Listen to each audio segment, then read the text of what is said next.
Selamat pagi Bapak Ibu Saudara sekalian, mari kita mulai datang kepada Tuhan dalam doa. Minta Tuhan memberkati kita sekarang.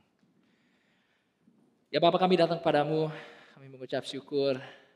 Kami minta ya Bapak, agar dalam kebaikan-Mu Engkau bekerja dalam kami. Kami mengucap syukur karena Engkau adalah Allah yang berbicara kepada kami. Bahkan hari ini juga. Kami tahu ya Bapak, Engkau hadir di antara kami.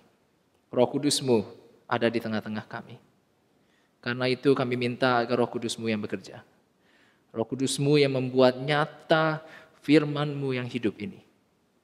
Agar kami bukan hanya mendengar, kami bukan hanya mengerti, tapi kami bisa mematuhi, mengenal-Mu lebih dalam lagi, mengasihi-Mu lebih dalam lagi, bersyukur kepadamu lebih dalam lagi. Dalam nama Tuhan Yesus, Juru Selamat kami yang hidup, kami berdoa mengucap syukur. Amin. Selamat pagi Bapak Ibu Saudara sekalian. Sekali lagi kita dapat berkat dari Tuhan, bisa datang kepada firman Tuhan. Seringkali ya saudara sekalian, kalau kita datang ke gereja, mungkin karena ini sesuatu yang kita sering lakukan, kita lakukan setiap minggu. Apalagi Bapak Ibu Saudara sekalian yang ada di rumah.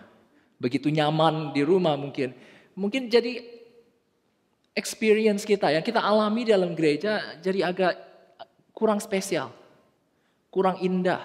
Kita tahu harusnya indah, tapi kita rasakan kok kayaknya ada yang kurang. Coba bayangkan sebentar aja saudara sekalian, coba saudara bayangkan, gimana kalau misalnya tiba-tiba di antara kita hadir seorang malaikat?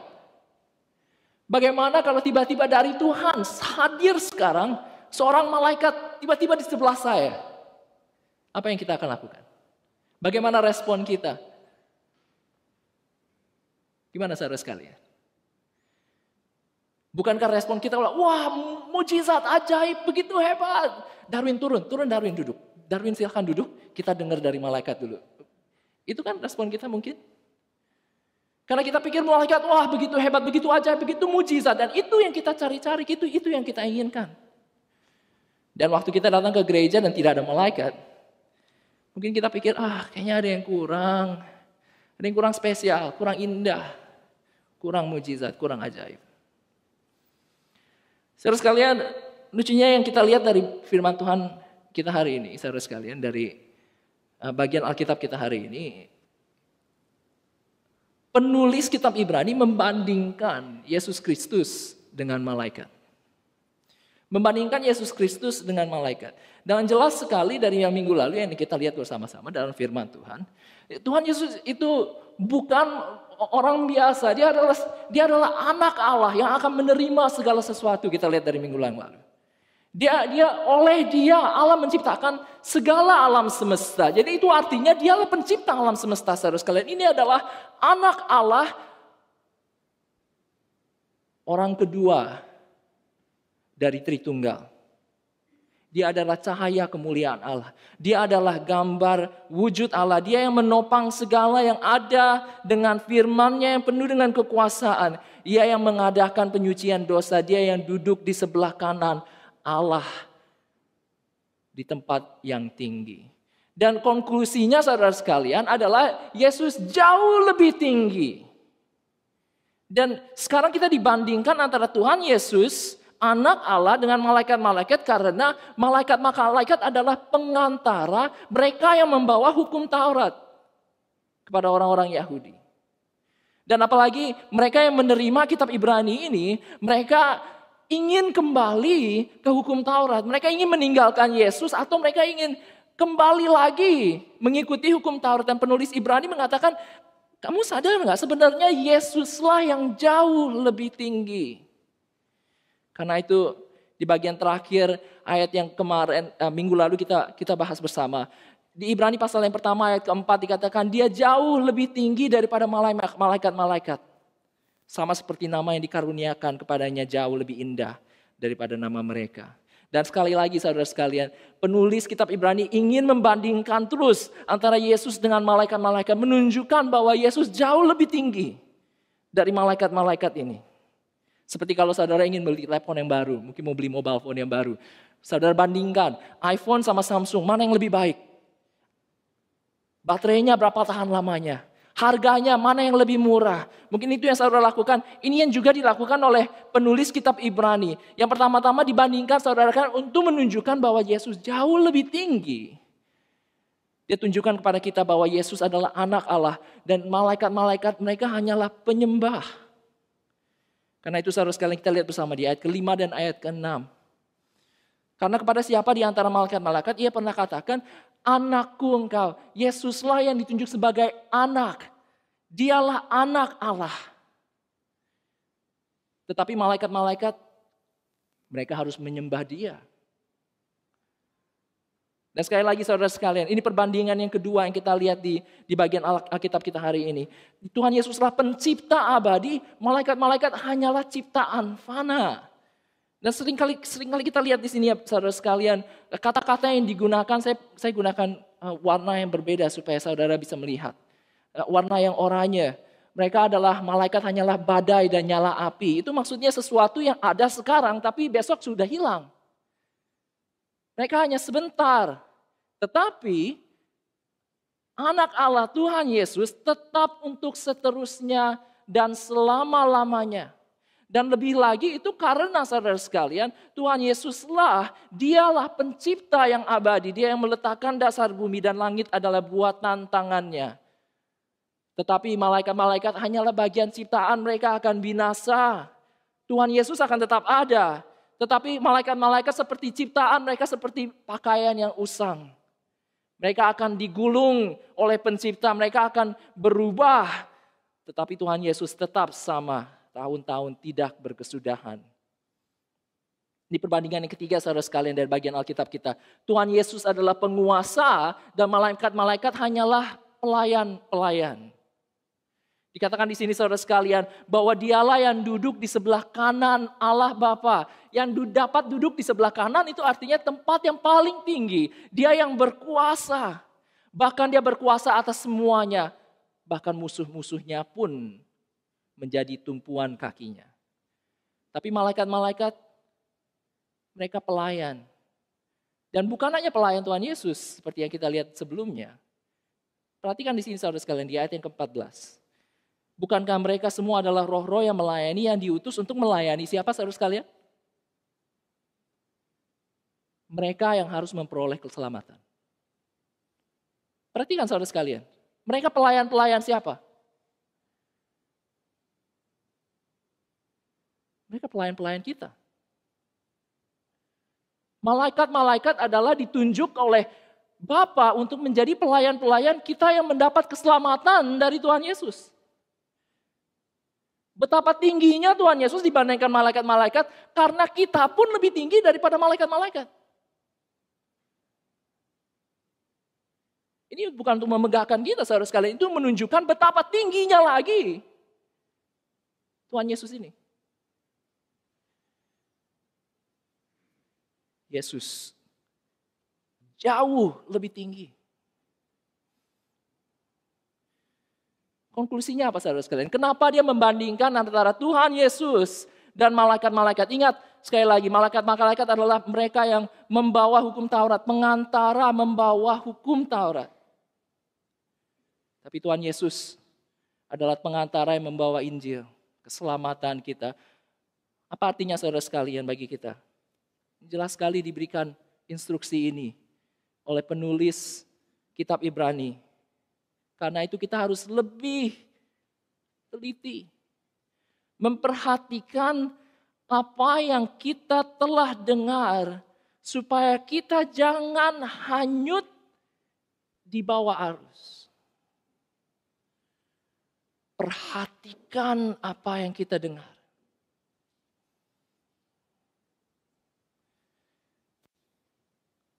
Bapak Saudara sekalian, apakah Bapak Ibu pendengar yang baik? Seringkali kecekcokan antara suami istri kan karena mungkin saya generalisasi di sini, mungkin suaminya kurang baik mendengar. Kurang bisa mendengar, istrinya ingin cerita, ingin curhat, tapi suaminya nonton TV. Jadi akhirnya ibunya curhat sama orang lain. Mungkin seperti itu. Kecekcokan antara suami istri seringkali karena salah satu kurang baik mendengar. Jadi kalau di premarital class, salah satu yang paling penting kita lakukan berminggu-minggu, itu adalah untuk belajar bagaimana caranya mendengar, menjadi pendengar yang baik. Kenapa kita perlu mendengar kalau saudara seseorang yang punya istri, kenapa kita perlu mendengar, mengambil waktu untuk mendengar baik-baik apa yang dikatakan oleh istri kita? Karena istri kita penting, ya kan? Apalagi di sini saudara sekalian yang jelas dikatakan kepada kita. Tuhan Yesus yang jauh lebih tinggi, lebih lagi kita harus teliti memperhatikan apa yang kita sudah dengar. Karena kalau kita tidak memperhatikan, peringatan di sini jelas sekali kita akan hanyut di bawah arus. Hanyut di bawah arus itu pelan-pelan saudara sekalian. Tidak akan terjadi dalam satu hari. Akan terjadi dalam berbulan-bulan. Bertahun-tahun.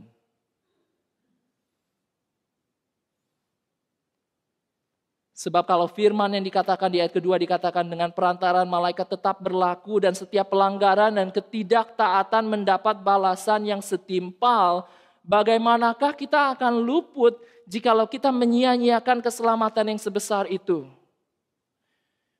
Sekali lagi diberikan perbandingan saudara sekalian. Seperti perbandingan yang seperti ini. Kita tahu kalau kita menyetir mobil, kalau lagi hujan. Seringkali kan kalau kita punya anak yang baru mulai nyetir, kalau hujan kita bilang, kalau hujan nyetirnya lebih hati-hati ya. Lebih hati-hati. Kita harus nyetir dengan hati-hati. Perhatikan dengan baik. Apalagi lebih-lebih lagi kita harus hati-hati kalau nyetir mobil lagi hujan, terus lagi malam, terus lampunya semua mati, terus banyak kecelakaan di jalan. Lebih lagi kita harus perhatikan, ini dikatakan di sini. Kalau hukum Taurat itu berlaku dan mereka yang melanggar hukum Taurat mendapatkan balasan yang setimpal. Kita lihat dalam perjanjian lama. Lebih lagi, kalau kita menyia-nyiakan keselamatan ini. Ini asumsinya adalah saudara sekalian orang-orang yang sudah mendengar keselamatan. Orang-orang yang sudah mendengar kabar Injil. Orang-orang yang sudah percaya. Sudah berkata kepada Yesus, saya ingin mengikutimu Yesus. Tetapi sekarang kita tidak mendengar dengan hati-hati. Tidak meneliti dengan hati-hati. Akhirnya kita menyia-nyiakan keselamatan itu.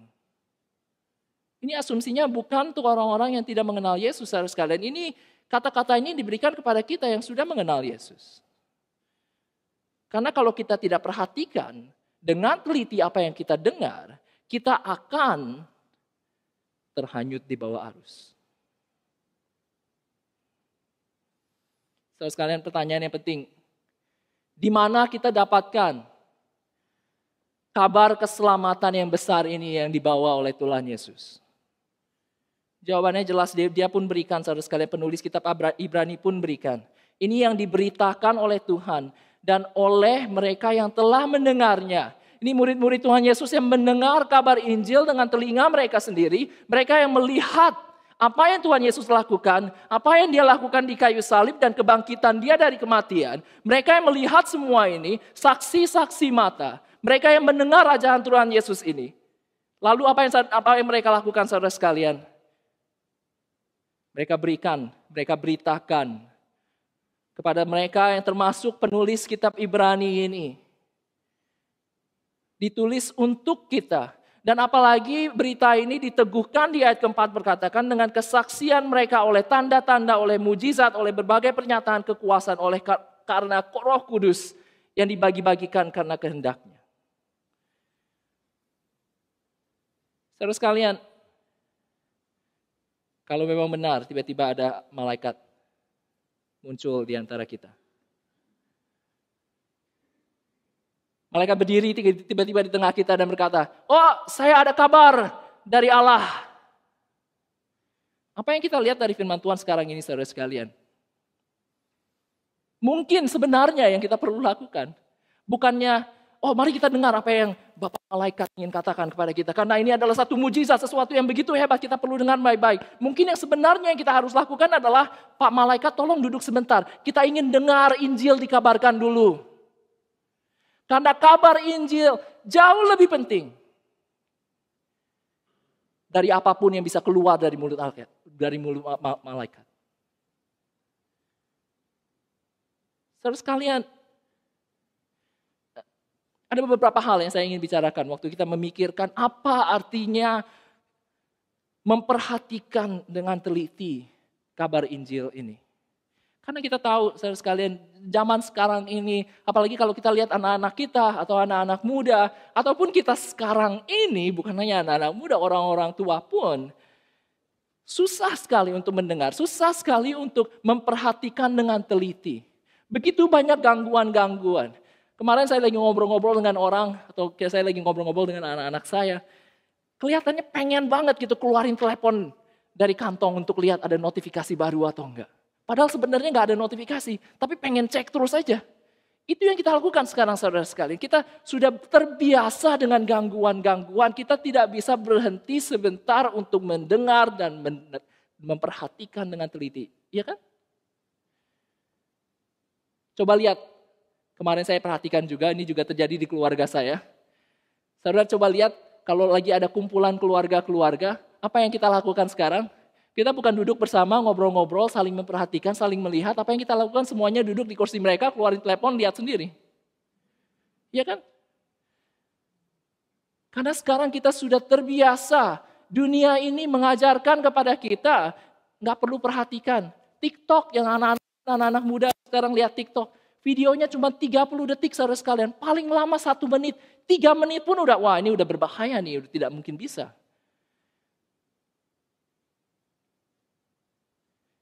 Lebih lagi saudara sekalian, tantangan kita di zaman ini, di generasi ini, untuk memperhatikan dengan teliti. Ada 4 hal yang saya ingin bicarakan saudara sekalian. Yang pertama, betapa pentingnya kita membuka firman Tuhan. Betapa pentingnya kita membuka firman Tuhan. Karena kalau kita tidak membuka firman Tuhan, ini adalah tempat di mana kabar Injil Kristus Yesus kita dapat temukan. Kita nggak temukan kabar Injil Yesus Kristus yang begitu hebat ini. Tuhan Yesus itu kita tidak temukan di tempat-tempat lain. Kita hanya bisa temukan di dalam Alkitab. Hanya kita bisa temukan kalau kita buka firman Tuhan. Karena inilah cara Tuhan berbicara kepada kita sekarang. Bukan melewat malaikat-malaikat. Kabar keselamatan yang besar ini diberikan kepada kita sekarang melalui firman Tuhan. Dan kalau kita tidak membuka Alkitab, saudara sekalian, apa yang akan terjadi?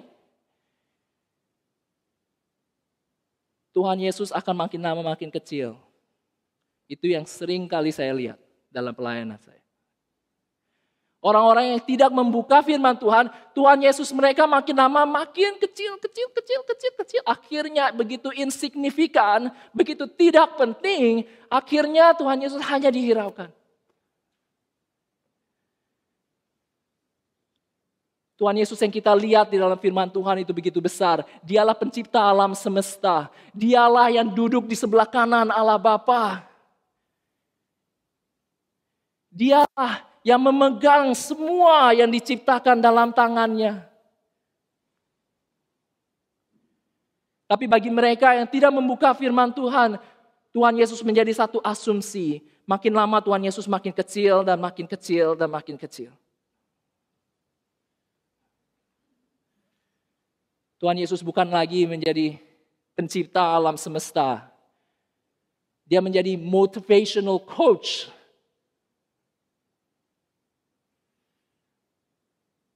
Tuhan Yesus bukan lagi menjadi dia yang memegang seluruh dunia dalam tangannya.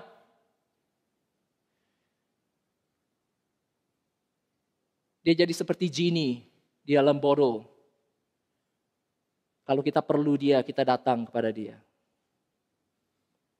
Betapa pentingnya kita buka firman Tuhan, karena di sanalah kita bertemu dengan Tuhan Yesus. Tuhan Yesus yang besar, Tuhan Yesus yang punya kabar keselamatan yang begitu besar. lebih dari malaikat-malaikat. Dan kalau kita tidak perhatikan, saudara sekalian, kalau kita punya Tuhan Yesus yang hanyalah menjadi asumsi-asumsi, secara perlahan-lahan, saudara sekalian, kita akan terbawa arus.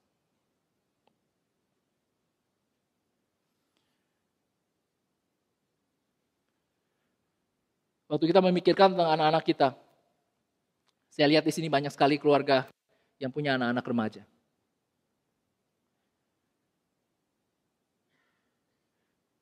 Anak-anak saudara sudah diajarkan tentang Tuhan Yesus dari kecil. Mereka datang ke gereja, mereka datang ke komisi remaja. Mereka belajar tentang Tuhan Yesus. Mereka tahu lagu-lagunya. Tapi kalau mereka tidak membuka firman Tuhan. Kalau mereka tidak punya kebiasaan untuk membuka Alkitab sendiri dan belajar dari dalam Alkitab. Dan bertemu dengan Tuhan Yesus yang kita baca di dalam Alkitab. Bukan Tuhan Yesus yang ada di dalam asumsi orang. Bukan Tuhan Yesus yang dibuat diimajinasikan oleh orang-orang dunia. Kalau mereka tidak bertemu dengan Tuhan Yesus sendiri dalam Alkitab. Saya yakin saudara sekalian. Perlahan-lahan mereka akan terbawa arus dunia.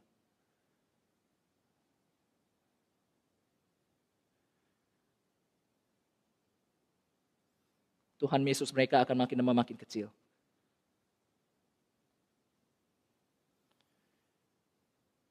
Hal yang ketiga yang saya ingin katakan saudara sekalian.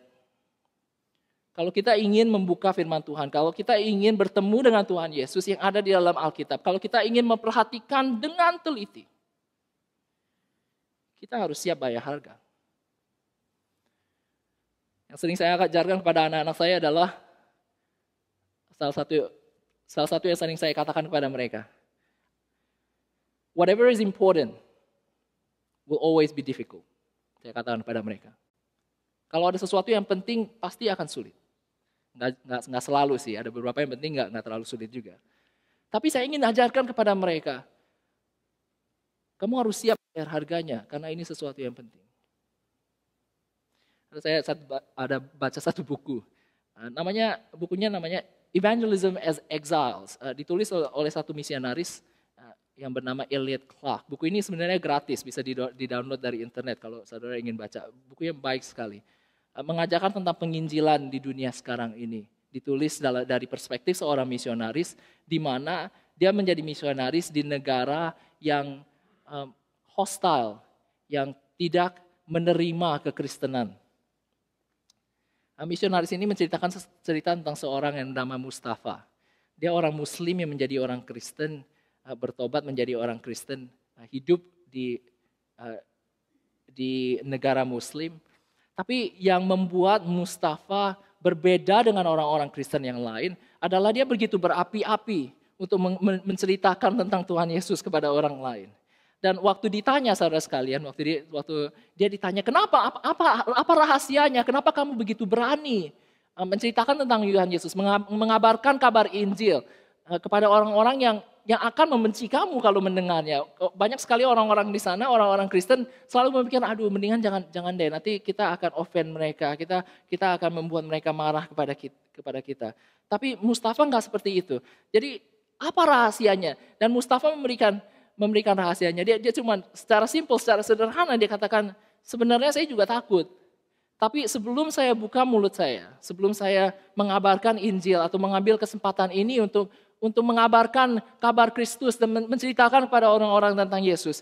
Sebelum saya katakan hal-hal ini, saya ingatkan diri saya sendiri. Saya ingatkan diri saya sendiri apa yang Tuhan Yesus katakan tentang mereka yang mengabarkan Injil kepada dunia. Saya mengingatkan kepada diri saya sendiri bahwa Tuhan Yesus mengajarkan kepada kita bahwa saya akan dihina. Orang-orang akan membenci saya. Saya akan ditinggalkan oleh mereka.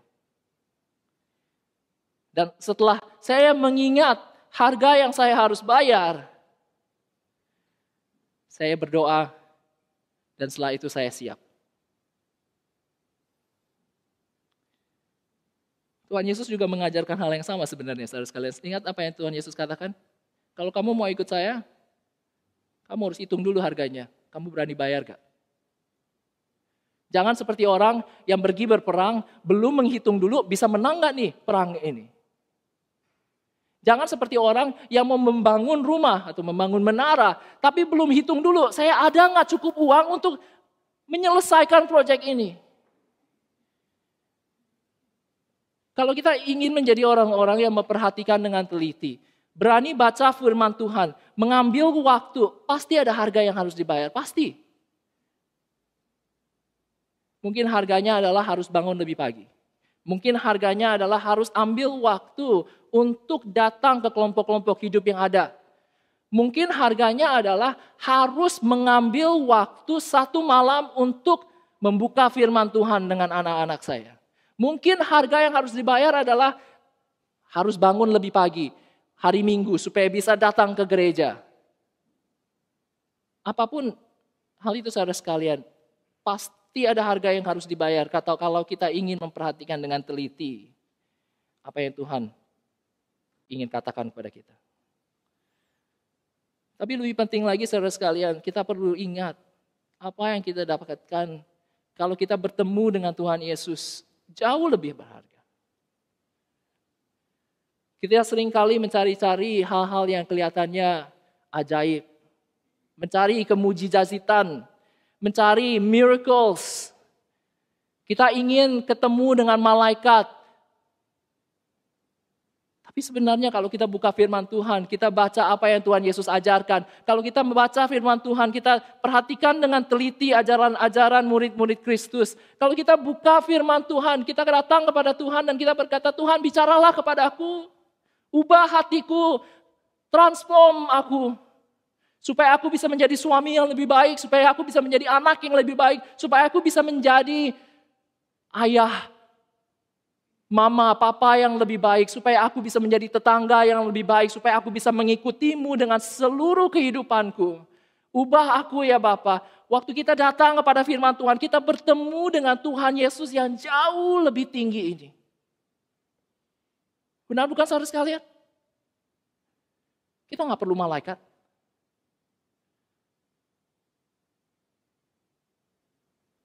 Karena kita bisa bertemu dengan Tuhan Yesus yang duduk di sebelah kanan Allah Bapa. Rohnya bisa bekerja di dalam kita. Membentuk kita, mengubah kita supaya kita makin serupa dengan Yesus. Ini yang kita bisa dapatkan. Sesuatu yang jauh lebih berharga. Kenapa? Kenapa kita bisa dapatkan semua ini? Karena Yesus jauh lebih tinggi. Bayar harganya. Kita akan dapatkan sesuatu yang jauh lebih baik. Mari kita berdoa bersama.